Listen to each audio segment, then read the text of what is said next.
So bodyweight squats are a very effective exercise for you to do, but based on how you're built, they're not going to be that effective for everybody. Obviously, here is myself doing some bodyweight squats, which are over exaggerated with poor technique. However, there's not a great deal I can do in this situation in just bare feet to get this as an effective stimulus for the quads and glutes. Based on how I'm made, I have to push my hips back and chest forward and head forward in order to just hit parallel. And even in this video, you can see that I'm still not even hitting parallel with my thigh, despite trying to go as low as I can. And there's loads of compensation everywhere.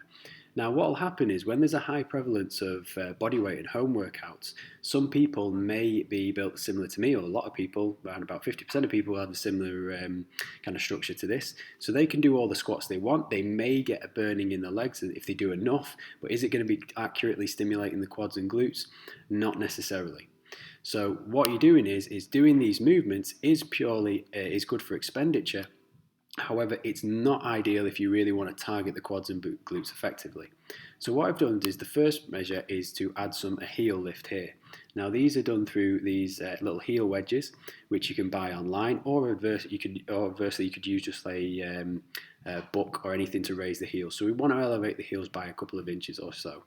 Once we've done this, you can then get a kettlebell and go into a goblet position like so.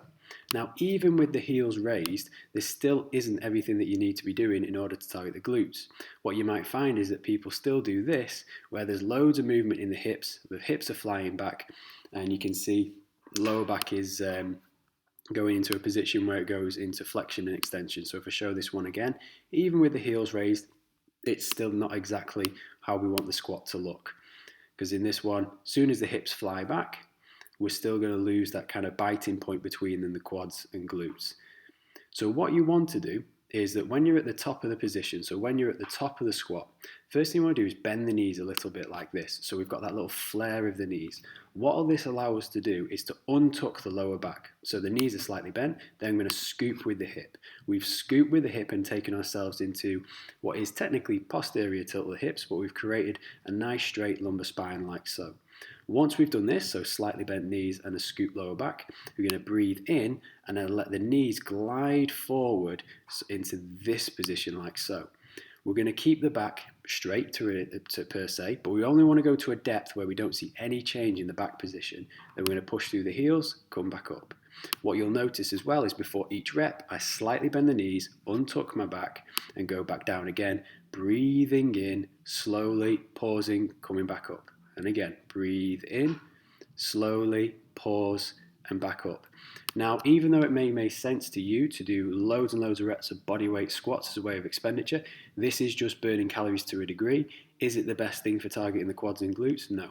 If you want to do things with a controlled environment and really look to maintain the muscle, or at least just stimulate the quads and glutes sufficiently whilst you're doing these home workouts, this would be a much favourable option for you with these cues: soft knees, tuck the hips, inhale as you go down, pause once you feel like you've gone to a position where your lower back might change in position, and then re-go again.